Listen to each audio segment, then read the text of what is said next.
it's Robert Dunt from ArtTop10.com, and I'm very excited this morning to be chatting with Susie Hamilton. Hello, Susie. Hello, Rob.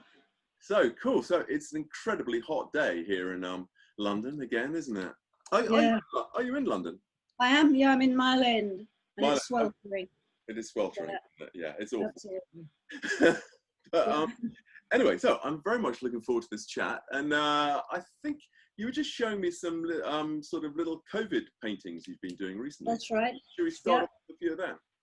Can you see that? Absolutely, yeah, with the mask.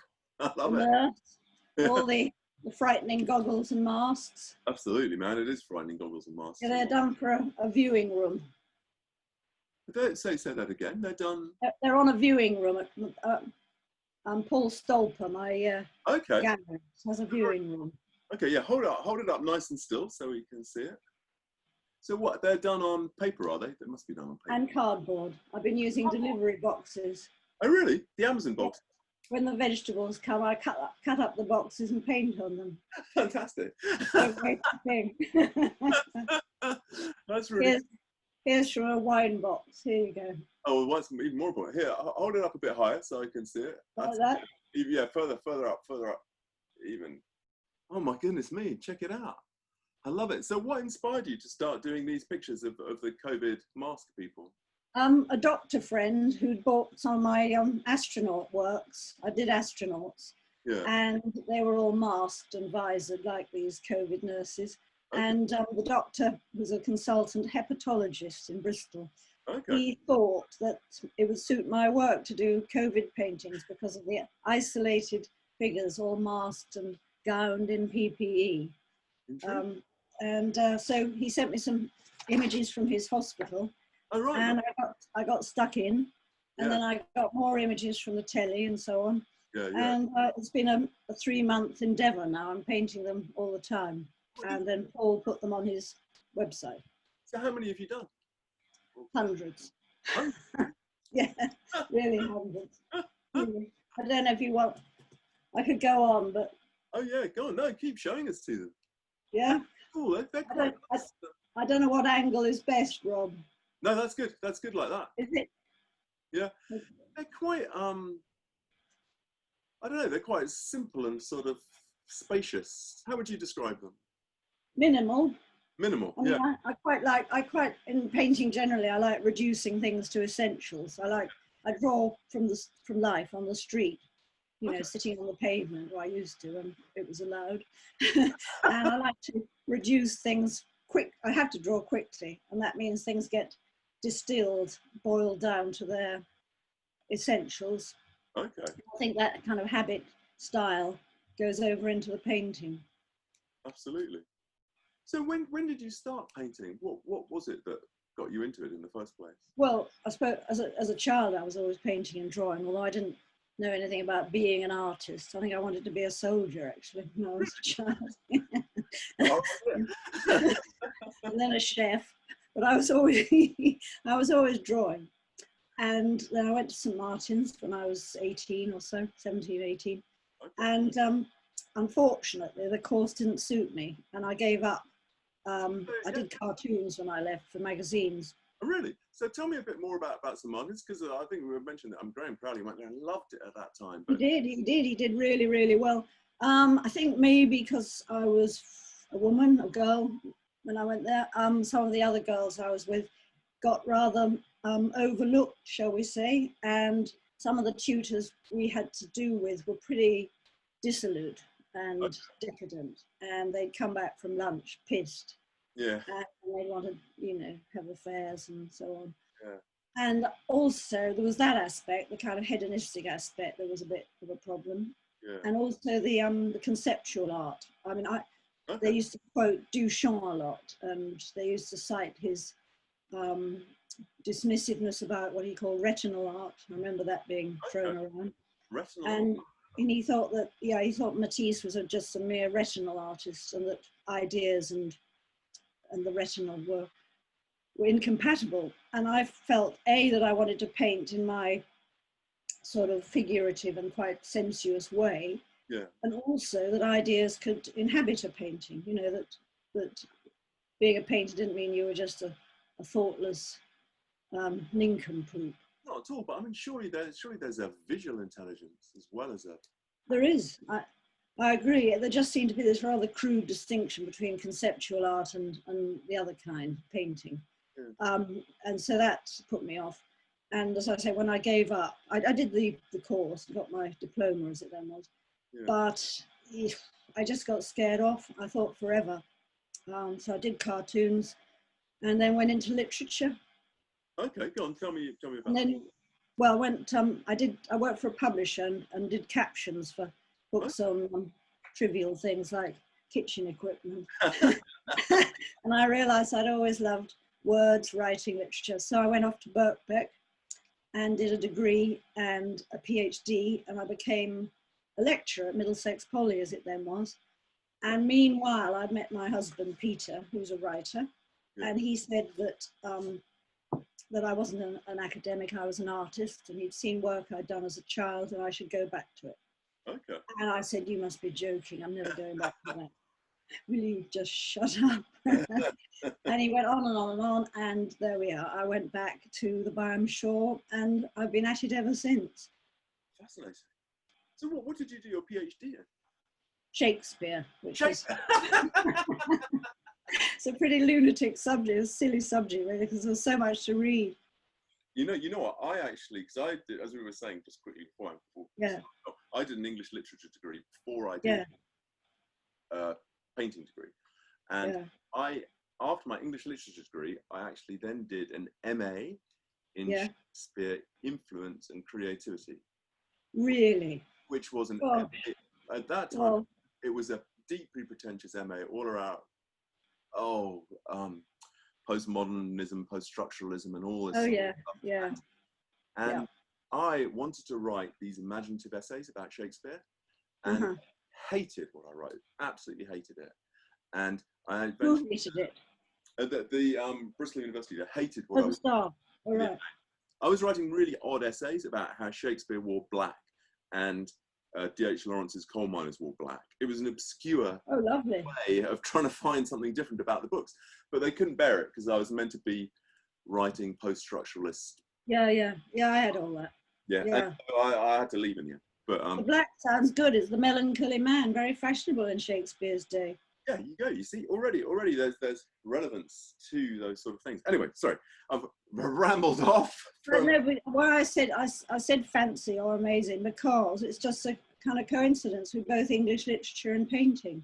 And of course, yes, I got all that. We had to do Derrida and Lacan and all that to get my thesis. I had to do all that, and it was really hard. So what I'm fascinated about is, because I've got that background in English literature, I sometimes find it quite hard to take seriously a huge amount of philosophical Derrida kind of stuff relating to the paintings. Do you have that? Yes, I think one thing it did for me was give me confidence about painting, because I was no longer scared by so-called conceptual art, and I could make ideas about, for instance, negation and undoing a text, deconstruction. I can make it work for me, because in my painting I like to I did an essay for a magazine called Garageland about making and unmaking, about creating something and then sort of disfiguring it, making it abstract, making it messy. And I could bring sort of ideas from post-structuralism into my work, but they didn't interfere with the fact that I wanted to paint and I wanted to indulge or engage with the sensuousness of paint and the fluidity of paint and so on.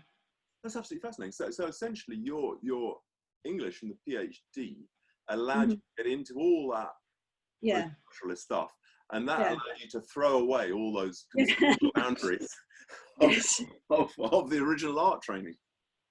That's true. Yeah, it didn't scare me anymore. So I remember the second time around at Byam Shore, people saying I ought to, because of my academic background, I ought to be more conceptual. And I said, no thanks, been there, done that. I'm going to use my ideas and book learning to help my painting. Absolutely. Like you, maybe. I don't know, maybe. No, I think it's really interesting. that, I mean, you managed to wear the Derrida stuff quite lightly. Yeah, at the time it was hell. It was hell because some people, Lacan particularly, write in a deliberately obscure way. Maybe it's the translation, but I pulled out bits I could understand and I made use of them, well, as you did. Sorry, I think the odd thing about those Lacan and Derrida people is when they were doing what they were doing was good. It was quite imaginative, and it wasn't meant to be. It wasn't actually meant to be a set selection of rules you had to adhere to. They were just going wild and trying to inspire you, and yet the academia a lot of the time seemed to break it down into rules, so it became very boring. And you couldn't be inspired. You were constrained. Yeah, no, I agree with you. And the wildness did appeal to me. I mean, I don't know if you did Christeva, but she wrote really melancholy and Black Sun, about depression, melancholy, and Julia Christeva. I have heard of it. Yeah, I've read that.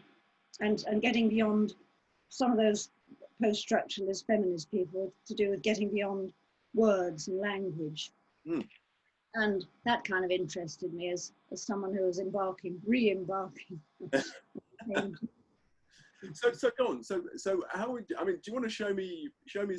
I think you've got some paintings on the wall behind. Do you want to show me a couple so we can get a feel of what your work looks like? Yeah. Okay. I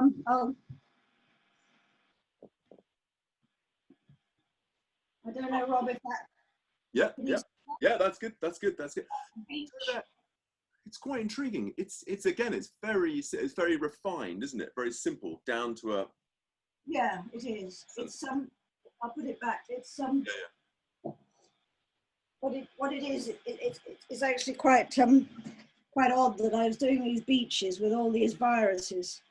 I was saying the other day, these viruses hovering in the sky, and I made these menacing cells in the sky above the bathers. On purpose, or was that accident?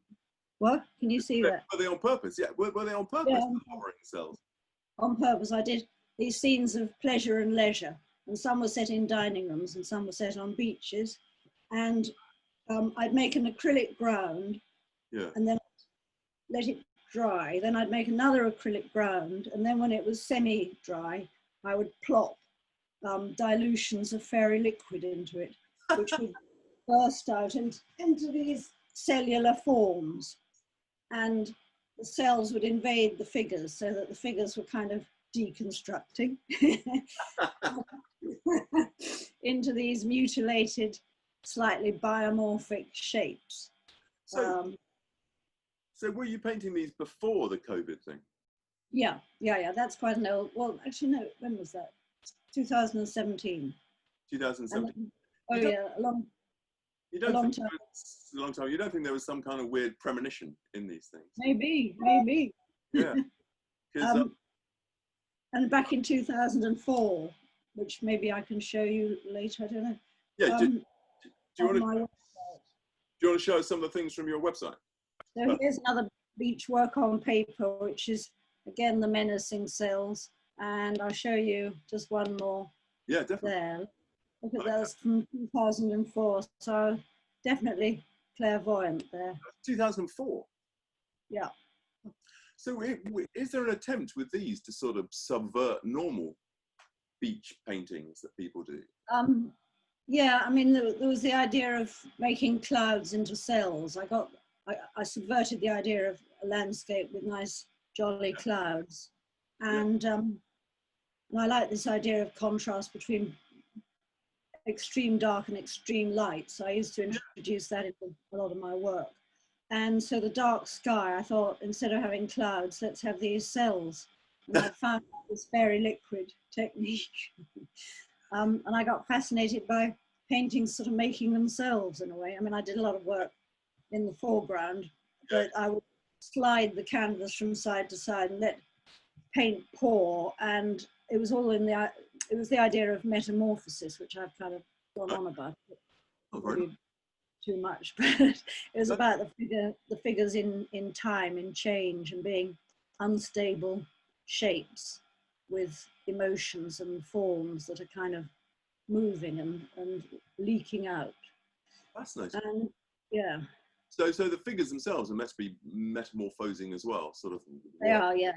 Yeah, that was really... another thing from all my literary exploits, was this fascination metamorphosis, because as you'll know from being lit, there's an awful lot of it in poetry and Shakespeare. Shakespeare, I was just thinking that as well. That's what my PhD was about. It was about the metamorphosis of identity in Shakespeare. So basically, but it was a hell of a slog. Anyway, so that's that beach. I don't know how many to show you, Rob. They slightly go on and on and on. So these have metamorphosed even more than the others. Oh, those ones. Yeah, I suppose they look like little tadpoles or something. Yeah, exactly. You know what's weird? What's really weird about the beach scenes is it's like they're at night. Yeah, they are like a dark sky, but then you've got the bright beach, and you feel like it's a terribly sunny day, but at the same time, it's like it's nighttime as they metamorphose. It's ambivalent. It's like they're all partying on a fluorescent beach. It is. It is. With a virus. Very, very now. Very now. They're quite strange paintings. Yeah, and so I think it was a poet, Andrew Marvell. I don't know if you liked him or did him a bit. Oh, I remember him. Yeah, he was one of the. It was ages ago, wasn't he? He was yeah, metaphysical. One of the metaphysicals. Lovely. Yeah. He was all into cells and microscopes and blowing cells up and magnifying them. Yeah. And so I got into this habit of showing an unseen world of cells floating into my pictures, and people don't realize they're there, but I kind of put them in, like we don't see these unseen energies, but they're there. So is that pencil as well? It's pencil, isn't it? Yeah, that's on paper, but I quite like using the contrast of different media. At the moment with these COVID ones, I'm using lots of charcoal and pencil and pastel as well as acrylic. Okay. Would you call yourself a traditional artist or twisting traditional stuff? Or? I think I'm twisting. Twisting. No, I wouldn't say particularly traditional. They're interesting because it really reminds me of those. They're really interesting. They're just very, very strange take on what people would think of as a normal beach scene. Yeah, it's fascinating. I've seen they're quite you don't instantly recognize how odd they are. I mean that in a positive fashion. I'm glad you think they're odd. You do? No, I'm glad you do. I do. I mean, I didn't try to make them odd, I just did them, but I'm glad you think they're odd. Oh yeah, absolutely. Because that one was more like they're in space. This one likes they're being blown to pieces in some. Yeah, I'm quite interested in science and bringing science into my work, like with the cells. And someone actually, Graham, was talking about science fiction or science fantasy and how I could look at a certain book he gave me. Anyway, the idea of all this sort of energy and radiation and people at the mercy of big forces that they can't control and being overwhelmed by nature and science. And so that's kind of a thing that comes into my work. Oh, that's quite interesting. Overwhelmed by nature and science.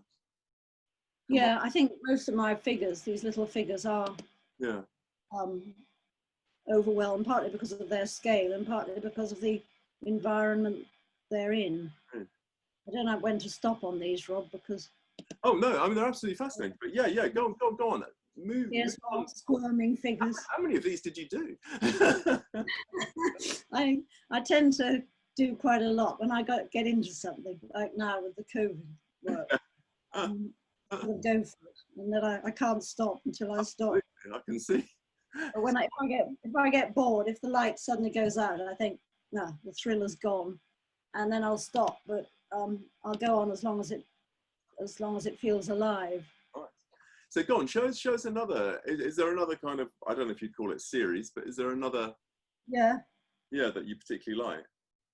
Well, I'll show you this, which goes with the the beaches, because it's dining rooms from way back as well, with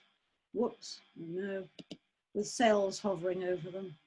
Okay. Oh my God, this is another COVID premonition. Yeah, that's that sort of thing. Look at that. That's quite strange as well. These have man. These have lots of little cells. Tomato dining room. And I was allowed to go to spy on a big award ceremony, a banquet. Okay. And I did lots of drawing there. I don't know if you can see that dark cell. Yeah, I like the dark section. That's really nice, actually. Yeah, so that's hovering over. Why? And then here's more. Oh wow, that's insane. It doesn't have exactly cells, but everybody they're slightly going to pieces. Yeah. Oh yeah, they're sort of melting. What? Some of them are sort of melting and sort of. Yeah. Rating. Yes. I like Michael Andrews' work a lot. I don't know if you. Yeah. And his pictures of sort of all night. His pictures of nighttime parties and leisure. Oh yeah. One all night long, I think, in which sort of figures or bits of figures are smeared and melting. I like that. So why dining rooms? I think it came from watching a film. I was doing a lot of work on casinos and and nightlife. This sort of, can you see that? Yeah. Oh, okay. I got that down on the wall for you. Because I was interested in light and nighttime light and the kind of lurid glow of neon and fluorescent light, I did a show with Paul Stolper called White Light at his gallery. And it was to do with a kind of nighttime wickedness, gangsters and highways and tunnels and menace and so on. And I watched a lot of films of that kind, gangster casino type films. Yeah. And there was a huge dining room in it, in the film, a bit like these.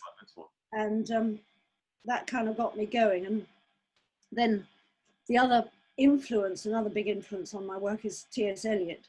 Okay. And his work on social life and the awkwardness of being in a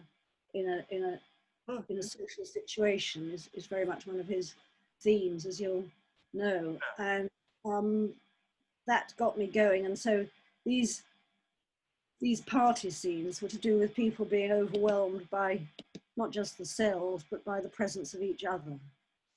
Nice. And pretty dire, but there was this is slightly different. Oh wow, totally different. That's got a crazy monkey on the table. Yeah. He's a lovely monkey. You painted it. Murder Me collection.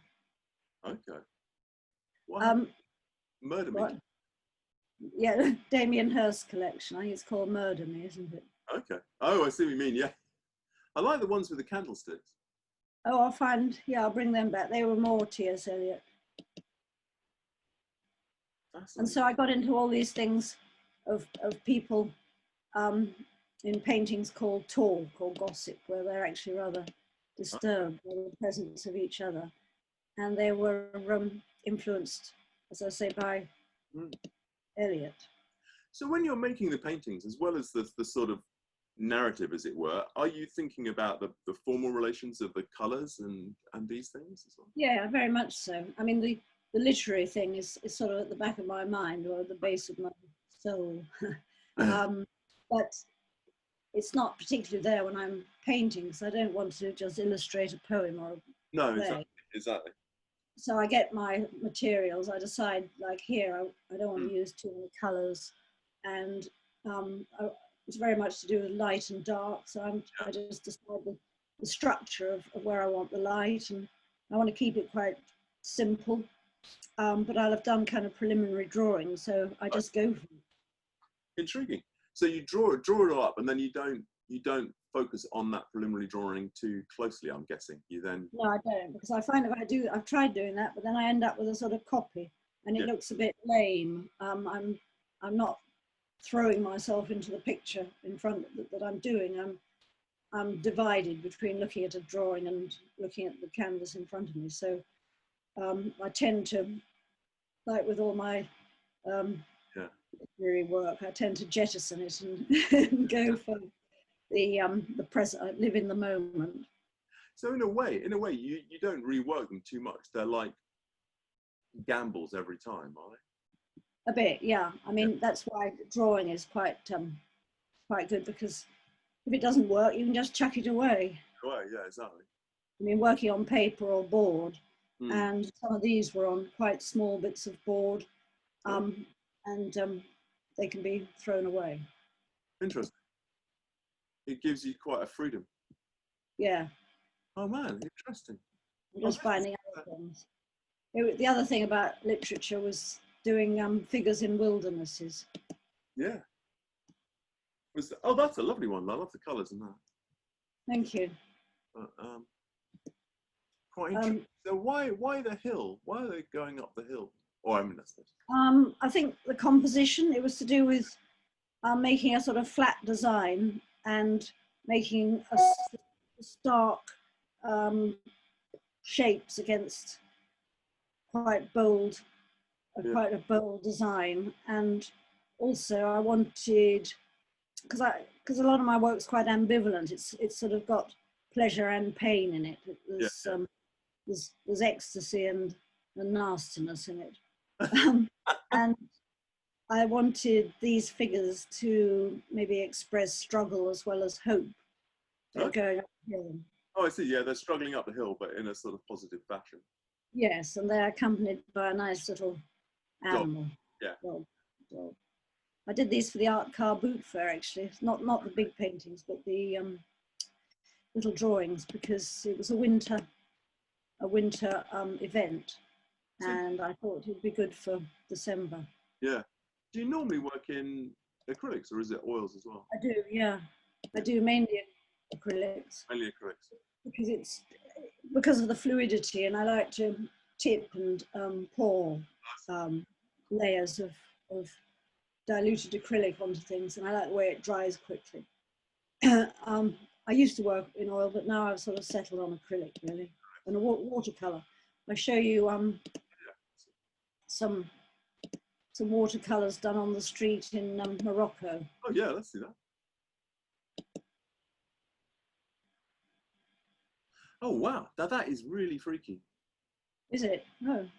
Well, in a good way, because I mean. Oh, that's good. I like that. I like freaky. Because what you expect, if people go to Morocco or Marrakesh and do watercolours, you expect to see the town, you expect to see a long picture they've drawn carefully for about 2 hours beforehand and then filled in, don't you? But yeah, I do. I work quick. these are just sort of wild and focused on very small aspects. Wild is a good thing. Yeah, I mean, we went to Marrakesh, Peter and me, and we went to this nice garden. I can't remember what it's called, and it just didn't inspire me. It was too nice. And then we went to the Medina, and this rather squalid pavement, and there were all these wonderful people in veils and masks going past. And I said, "Do you think I could sit here and paint?" And he said, "Yeah, go on." And I just sat on the pavement, and people were so nice to me. They didn't think I was mad or anything. So I just did these watercolors. Cool. I had the box, I had my sketchbook, and then we went to Fez. Yeah. Although I put on a headscarf, the same thing happened. I had really good conversations with people when I was by the mosque, just on the pavement. It's, you know, so what? I'm showing you these because it's watercolor, not acrylic, you see. Yeah. You know what's inspiring about these that makes me feel like doing more painting is that they're just kind of, they're quick and loose and relaxed. They're not traumatized. Yeah. It's just well, I find that's nice, because I find the best mood to paint in is relaxed, is slightly nonchalant. If I'm too tense and worried and trying too hard, things can go very wrong, get very stuck. So if I'm sort of just in the zone, in the mood, in a kind of relaxed, nonchalant frame of mind. I find that kind of better. It's interesting. It's making me think a bit about how, because I've done all those films about Ken Kiff, about how Ken Kiff would work for ages on those big oil paintings, and he couldn't let them out of the studio, and he'd grip them with his teeth because he didn't want them. Oh, really? And he'd keep changing them and fiddling with them. And then, of course, he started doing his sequence paintings, which were watercolor and all done quick, or acrylic, and it freed him up and allowed him to have a lot more. Oh, wonderful! You know, ability. I haven't seen this, Rob. I'll have a look at it. Oh, look, they're good. They're good. Yeah, you've done films on Ken Kiff, several. Numerous. Oh, wonderful! God, well, I'll definitely look. I love his work, but I like the looser, you know, the work you're talking about, that the watercolor. Okay, so that's those. And what else can I show you? Don't know if you want to. Let's see that. Oh man, that's just totally different. These are plumpers. So did you get a model for these, or where did you find the source material? Well, I'm afraid I found it in pornographic magazines. So did you have to order Plumpers magazine? I did. There was a shop. There was a shop in Soho. It's gone now. And I went there, and I was doing these series of works on quite isolated, sad figures. I was doing shoppers, pensioner shoppers in the aisles. I'll show you in a minute. Okay. And this was a sort of offshoot of these women that were marooned in bedrooms. Yeah. Marooned in fat. So and what gave you the idea to do the women marooned in fat? Oh God, I can't remember. It just happened. Oh, I know. Yeah, I know. It was the beaches. Okay. Where we go in France. Yeah. There's this beach called Burke Plage, yeah. And all the women are enormous. I mean, I'm not little, but they are really big. And a lot of them were sitting there in their bras and pants. And I started drawing them. And out of that, I thought of doing a whole series of these rather sort of isolated and unattractive figures. Yeah. But quite with a sort of pathos about them as well. Well, yeah. We couldn't see the samurai. I'm quite tempted to see the samurai. Oh, right. I'm just going to show you. Because Sorry, go on. I'll do that. But I'm just going to show you in my T.S. Eliot book. Oh, yeah, I'd love to see the T.S. Eliot book. Because he has a lot of these rather sad women in the wasteland. Is that on the website, the T.S. Eliot book? It is. Or maybe it'd be better to get it on the website. Yeah. The wasteland, yeah. Nice. Oh, this is really cool. These are just notebooks of. I sold some for the art boot fair. These, notebooks. But this is one I like. This is in Fez. Yeah. I can see that's really cool. I'll get on to where are the T.S. Eliot women? Oh yeah. There's two of them. Oh yeah. Mrs. Porter and her daughter, if you remember. I can't remember the wasteland so well, but a brothel keeper in Cairo. Okay, that's really cool. And is that part of the book, or is that a sort of? Yeah, it's part. Oh, it's in my book, but it's also in the wasteland. Mrs. Porter and her daughter, they wash their feet in soda water. Apparently, he wanted to put another word, not feet, but it wasn't allowed. Anyway, that is a picture I did with footprints on it of character in the wasteland who in a very squalid scene in a bedsit. So these the plumpers have kind of threaded their way through my work. Here's again Mrs. Porter and her daughter. Brothel madam and her daughter. What was it you were going to see? The samurai? Wanted the samurai? I was just curious to see what the samurai looked like. Oh man, check it out. You know, what's quite intriguing is that every time I think I know what the picture might look like, it looks completely different to what I'm expecting. Yeah. I'm just going to go to the shoppers because... Oh yeah, let's see the shoppers. The shoppers were... Oh God. This is more done on the street. Yeah. With the watercolour bottles. And then that sort of thing. And that sort of thing. I did them in supermarkets, and then oh, that's good. I quite like the neon. I mean, I do a lot of stuff with light, and I like the cold neon light. That's really good. Really over the figure. This is called Bad Foot. So do you throw away quite a lot of things, or do you just? I do, yeah, I do. Well, I mean, I let them hang around. This was done on found board to make it more dishevelled. Yeah. I kind of let things lie. If I'm slightly doubtful about whether they're awful or okay, I leave them around in the studio, and then I revisit them to decide whether I like them or not. But inevitably, because I work quickly, I do throw away quite a bit. Intriguing, because it's quite intriguing. So instead of really changing the picture, it's almost like you produce a lot of them, and then a lot of the work is really deciding if they work for you. That's true, because I mean, although I do work slowly on some things, especially on canvases, a lot of these, there's no point, you know, they are what they are. If I worked into that, it wouldn't make it better, I don't think. They're spots in time. They're what I've seen at a particular in a particular second. So they're from drawings in the supermarkets?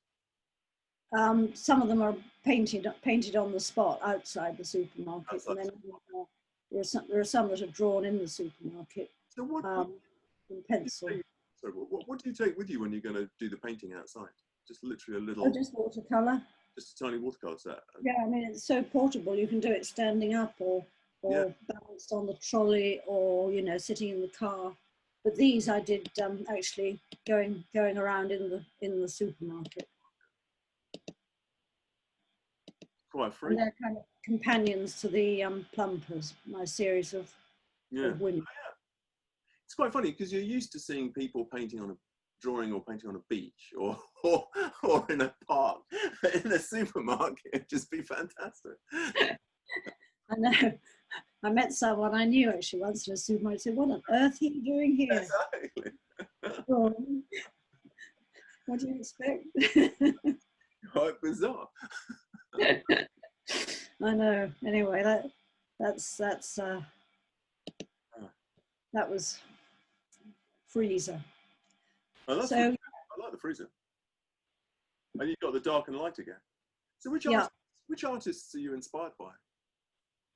I love Cy Twombly. I think he's my all-time favourite. Really?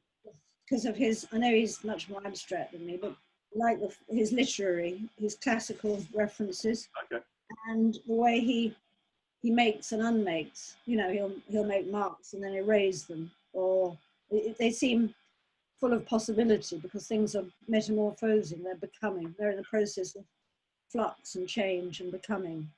And I love the combination of violence, those kind of gashing marks he makes, and a sort of airy, almost spiritual piece. And I like the way he is slightly uneasy with words, and that he'll write a word, but it will falter off into the silence of emptiness. I mean, I quite like that emptiness because it's full of potential. Yeah. And then, well, recently I've been looking at much older artists, Bosch, with his hooded figures.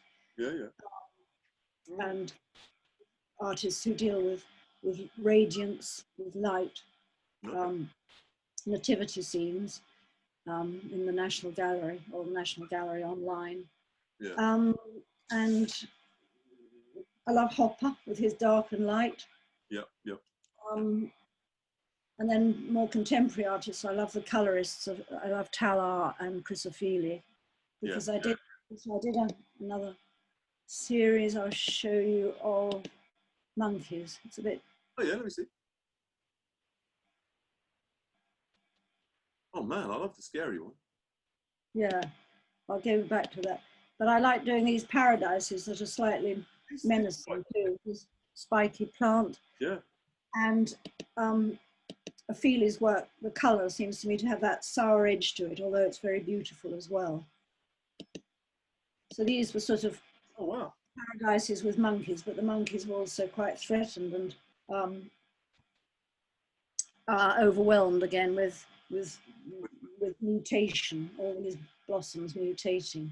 So you go back into these and paint over sections of, don't you? They're quite. Yeah, I do. I mean, these. That's poured over, isn't it?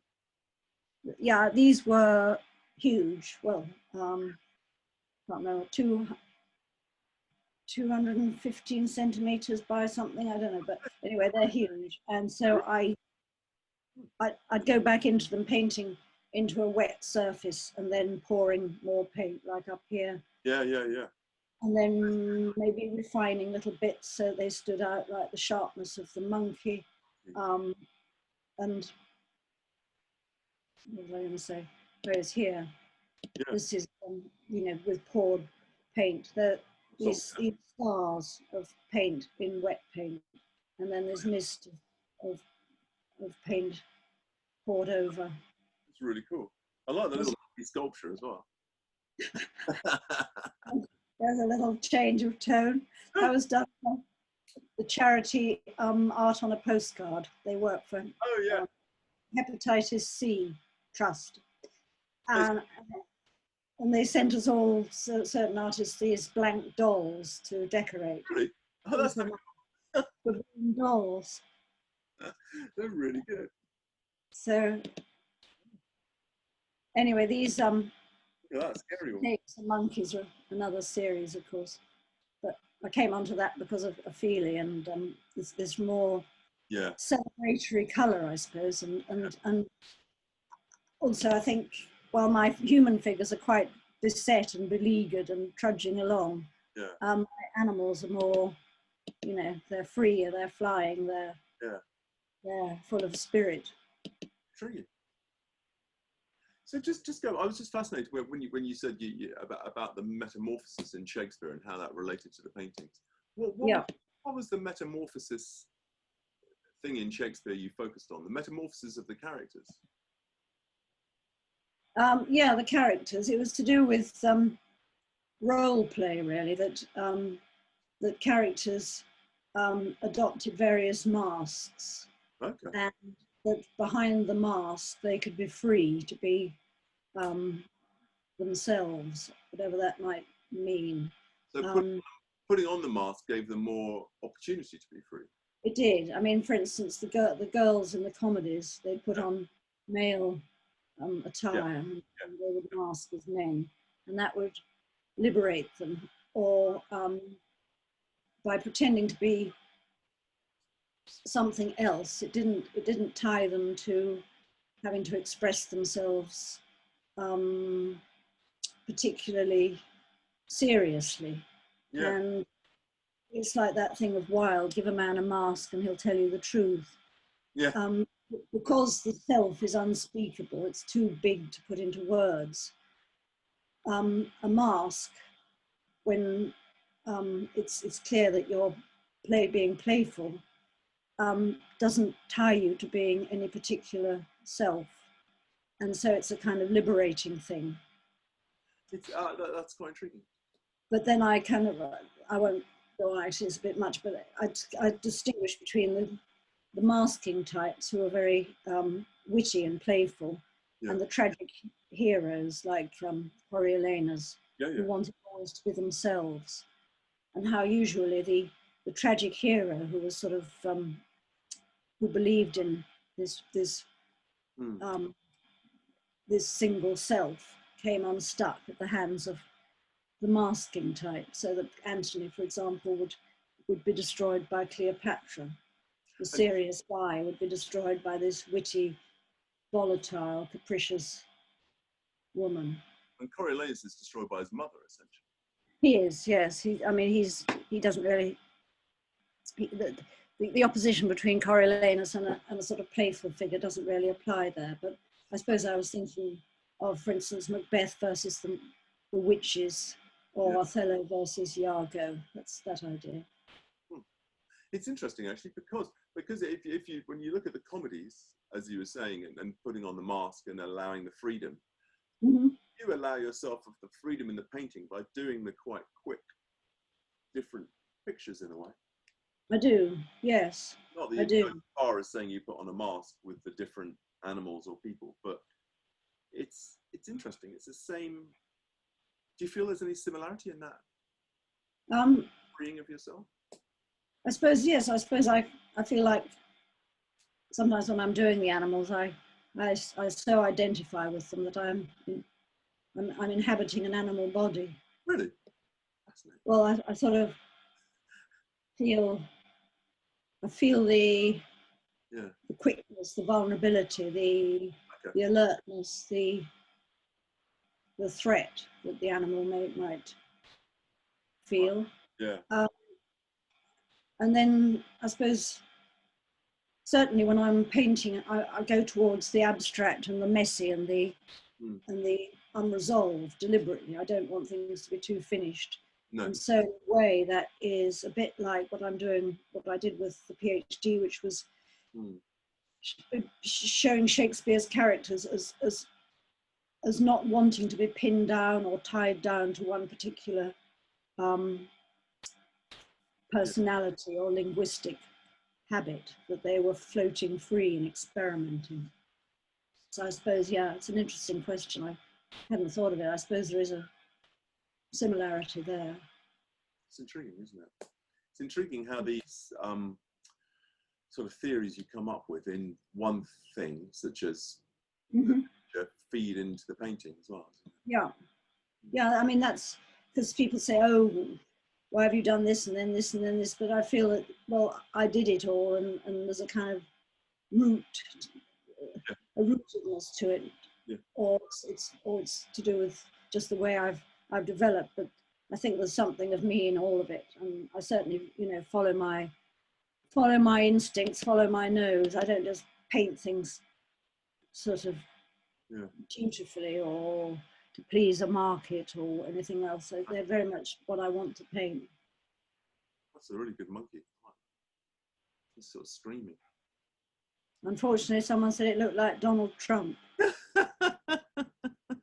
Louisa Buck, she said that. Well, I still like it.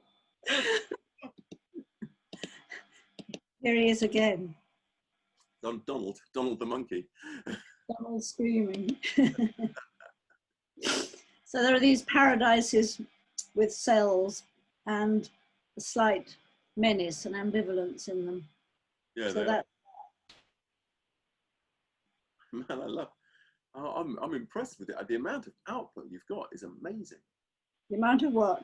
The amount of pieces you produced. Oh, right. Well, I've been doing it for a while and nothing else ever since. Because I'd given up for so long, I really got stuck in when I went back to it. I thought there's no time to lose. Help. I'm just showing you this because another working on the spot. It was a thing in St. Paul's Cathedral. Really? And it was a residency and a show that I had every day in one of the transepts. Oh, that sounds really cool. In between, and I sat there doing these watercolours of people, and the show was called Here Comes Everybody. That's a really cool name. For obvious reasons. And so nuns and cleaners and people brooding. Yeah. That's pretty cool. Fat people. Fat people. It's interesting because you've very much got your own style within all of these things. So that's cool. I like the one floating one. Yeah, I do. I like that sort of this mutation again. Yeah. Some people can't be sure of having legs any longer. Yeah, exactly. And then, of course, the light was brilliant there because of the, I'd be there throughout the day and you'd see all the shadows and the light changing. So it was a great opportunity. That sounds really good, actually. I remember doing some weird thing where I was meant to be an artist in an office for about 3 days or something. And they wanted me to sit there as the people came in and do something. So I sat there and just painted all their ties as they came in. And figures with the ties or just the ties? No, not. I'm much more abstract generally.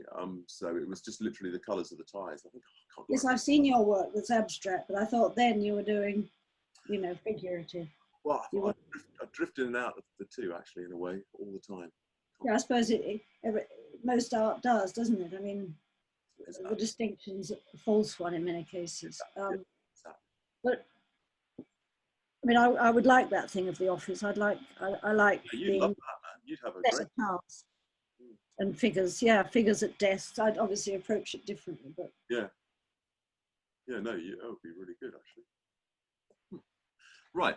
I'm absolutely loving it, but we should probably bring it to a sort of culmination of. Yeah. Okay. So is there anything else you'd like to show me before we sort of? Well, the website is so there's a priest. What have I got? Oh God. I mean, there are all these figures in wilderness, which is one of my themes. Okay. Explorers in petrol stations. I don't know whether you want to get on with conversation rather than, or maybe we're coming to an end. I don't know. Oh, I think we'll probably sort of come to an end. I think we've probably got to about the 45-minute-ish time. Yeah. I mean, I may have shown you too much work. I seem to have shown you quite a lot. Not at all. I love looking at it. It's absolutely fascinating, actually. And it's nice to see. Oh, and these. Oh, yeah. So let's round it off on these ones. Oh, we could now bring it up to date. Yeah.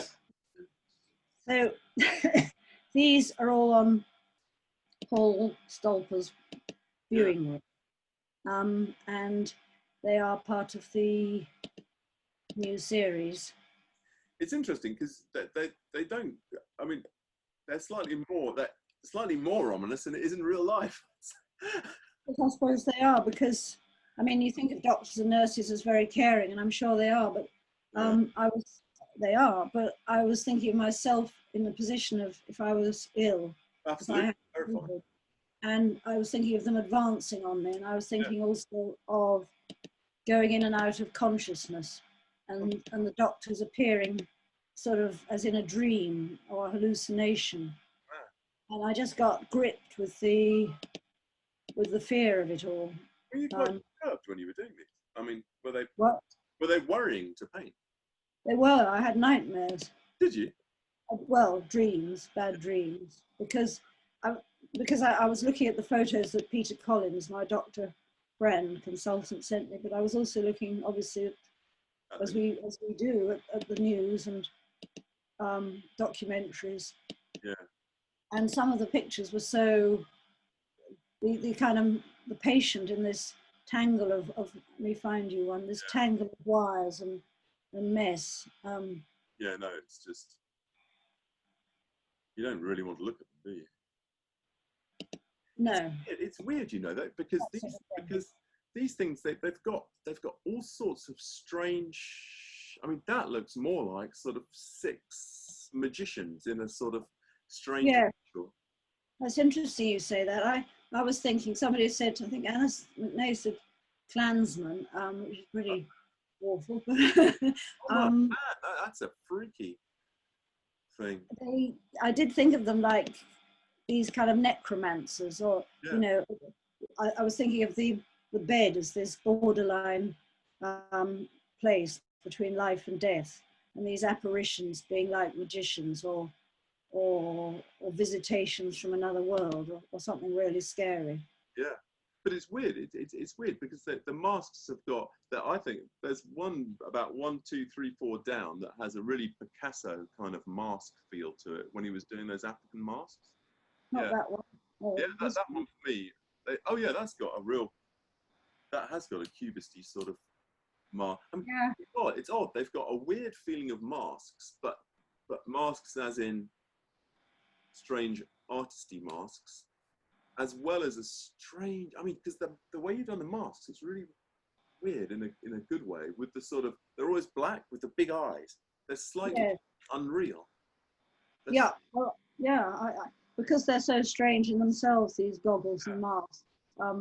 They sort of lent themselves to this idea of the fear that maybe the doctor or the nurse felt, or the sort of helplessness they felt. And the other thing that influenced me was these pictures of, I don't think I've got one to show you, but pictures of plague doctors with horrific masks and eyes, and then they also had this beak. Do you know those pictures? Yeah, exactly. That's what I was getting the sense of as well. The plague masks. Yeah, they'd have robe and beak and mask. Yeah. They'd have that huge beak, and they'd sort of walk through the place in robes, wouldn't they? That's right. Really, really scary. I think those kind of filled my dreams a bit. Yeah, because there was somebody that's dressed up recently like that and wandered around, and I'm sure they were trying to arrest him. What? Someone dressed like a plague doctor? Yeah, somebody had gone around dressed like a plague doctor, and they said they were trying to arrest him, I'm sure. Bloody hell. Well, I'd be scared of that. Absolutely. Oh. And then the other thing, Rob, was this helplessness, these helpless flailing hands, and the mess of the patient in contrast to the doctor in his or her kit. So that's. I mean, they've also got a sort of. Here are the various mixed media things.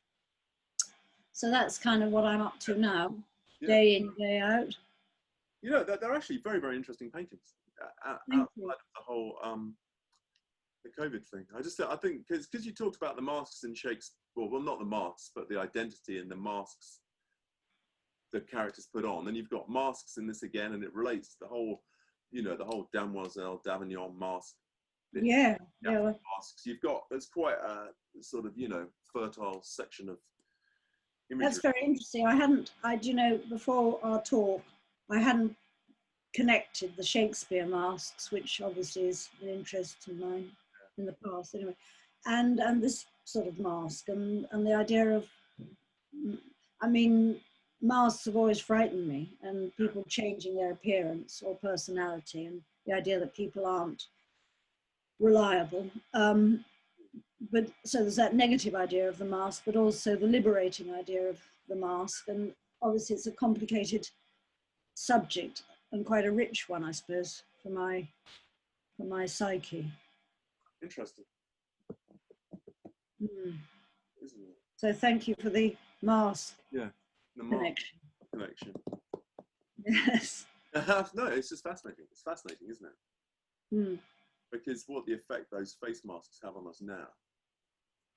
I mean, if you wear one shopping, do you feel less intimidated by the whole of the thing? Does it give you more freedom? Does it change the way you when I go to the post office, I get kitted out in my new outfit of mask. Maybe totally unnecessary. Anyway, well, it would be a terrible shame not to make the most of masks, having done so much with them in your stuff. I could invent a new one for myself with a beak. Yeah, exactly. Great black eyes. That would keep people away. Keep them away. Right. I'm loving it, but I think we better come to a close. No, it's very fun. It was very enjoyable, Rob. No, I've loved it. Absolutely fascinating conversation. I've really enjoyed it. I'm so glad. So have I. I thought, help. I don't know what you'll ask me, but I really enjoyed it. Excellent. Right. I better let you go. And all right. What do I do? Can I help in any way or not? I'll sort it all out here. But okay. Anyway, okay. Very nice. Right. Thank you. Okay. Thank you so much, Rob. Bye-bye. Bye.